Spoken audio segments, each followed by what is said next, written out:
Hey, good afternoon. I hope everybody's having a good day. I want to go over Module 5, July 9th through July 15th, week of, and start off by looking at our overview here at the top.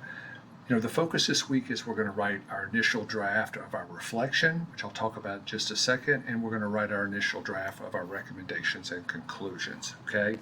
And those are our learning targets for this week. Very, very short and sweet. Capstone reflection, capstone recommendation, and conclusion section. And if we look at number 2 and we click over here, I've got taken from our description of this assignment and our rubric for this assignment. It says for the reflection part, what you're going to do is reflect on the capstone projects and its implications on professional endeavors is essential. And I'm going to just kind of take this down and almost make it kind of bullets, okay, here with this. Because one of the great feedback items that I've gotten from your check-ins is that several of you have mentioned that you wish you had a rubric to use when you are making comments and tracking changes. You're providing peer feedback to your colleagues. And this is the first time I've taught this course, and I think that's wonderful feedback, and moving forward I will do that next year. But as you're doing it this week, as we're kind of getting in, this is our last peer feedback we're going to get, this is what you're looking for. So the candidate should include a reflective component in which they candidly describe the ways the work has and will impact them as a teacher leader. Now, if we go back to the syllabus, okay, we'll see our teacher leader standards right here. Okay, and I know these say Kentucky teacher leader, but these are taken from a larger national. Kentucky, kind of like with their technology standards, have just sort of adopted these national standards. And you could see, I've got this one highlighted, but for this particular one, what I would look at is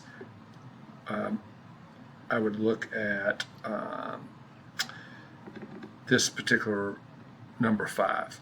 So promote use of assessment and data for school and district improvement. And one of the things I would imagine you're going to reflect on is, what are you doing with your findings? As a teacher leader, how are you going to use those in your school to improve student learning, the student experience, or apply them for school improvement? So that's one thing that you're going to want to look for, right? Something else you're going to want to look for, it says, the reflection component should provide honest and constructive insight into the effects of the project on the candidate and as a teacher leader. So again, as we go back to those standards, looking at this, how has this impacted you? How has this project impacted you from these standard points? And so as you're reading, you're going to be looking, are they addressing specific ways connected to those standards that this project has impacted them? For the recommendation and conclusion section, it starts off by saying the capstone conclusion should describe recommendations and conclusion of the work.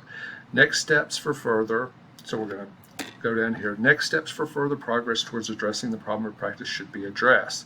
The candidate should describe the policy implications of the research. Okay, so again, we're looking at multiple bullet points here. Okay, connections between the research and its implications will be made. Okay, and then if the evidence suggests more than one alternative or answer, the candidate should not hesitate to describe more than one choice of those implications, right? The candidate can discuss need for further research or prioritize this, okay? The best researchers do not set out to find one truth. Instead, they help to achieve a better understanding of a problem or issue by embedding appropriate research methodology and so forth. This creates a narrative that can help reveal impacts on policy, okay? And this is kind of just a summary statement here. That's not so much because that's covered up here. So what are we looking for, okay? We're looking for recommendations and then just sort of a concluding statement, right, or a concluding paragraph. So the first one is next steps for further progress towards addressing the problem. So you've done this research. It's action research. It is really almost kind of a pilot study. Several of you have mentioned me or heard me mention that. when I've talked with you or in comments that I've written. And so what's next? You've learned something, but you've probably only learned a piece of this, right? So, what's the next step for you to addressing this problem?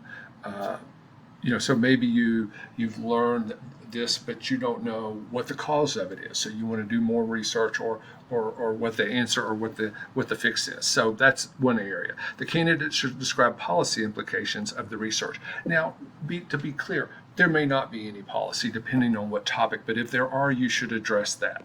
Next item, connections between the research and its implications will be made. If the evidence suggests more than one alternative or answer, the candidate should not hesitate. So the first one we talked about is what's the next step? Okay, this second one kind of connects to the policy, but implications aren't always policy, right? What are the implications of your research? An example of that may be a change in policy in the way that you do something, but it could just be just the implication is that you better understand the issue, or that the implication may be that you understand that you have a need for more research. But that's something that you should address here also. And then finally, this one again kind of connects. The candidate can discuss the need for further research or prioritize alternatives based on the cost and benefits. And that's really kind of connected back up to it's a little bit redundant. But again, as you're reading, these are the things you should be looking for as you're reading the recommendation and conclusion section. And again, make sure that you have a concluding paragraph where you just sort of wrap everything up, right? All right, so let's go back to our module. So you're going to create a Word document, and I'm right here on number 3. Create a Word document with your reflection and conclusion. Use the discussion, just like we have before, the discussion thread below to exchange with a peer, and then post your reflection and conclusion section by Saturday down below, and then pick a peers and then give them feedback by Monday. And again, be sure that you give specific feedback, right? Be sure that you're addressing writing problems and APA issues, as well as addressing the content or the substance of that we just went over that should be in each of these sections. Number 4, complete peer feedback group check-in. 3, you're just going to click there. There'll be another Google form, and please have this done by Monday at midnight. Under this, we got a couple of updates. One, I'm moving the due date of the capstone a week back. It's due next week. We're going to do it 2 weeks from Tuesday, because I want to provide some feedback on your data analysis section. Okay, you've received, this is the section that's going to have your findings, your results, your discussion kind of section in there, right, where you're kind of talking about how you analyzed it and what you found from your analysis. And I want to be able to give you some feedback on that, right? And so I will do that this week. That's my goal, is to get all 21 of them done by Tuesday. If you would like to receive feedback, please submit them below. And I'm just making this video, so if you didn't get them in there tonight, get them in there, or last night, get them in there tonight by midnight, okay, since I'm a day late on the video. Reminder, your capstone presentation is still due 7:30, and then finally, I will be on Teams next Monday from 3 to 5 p.m. That's Eastern time, if you want to discuss your papers, okay? We're wrapping it up, folks. We've only got a couple of weeks left, 3, I think. And hope everyone's doing great. I hope you're finding some time this summer to get a little R&R, and I will talk to you again next week. Take care.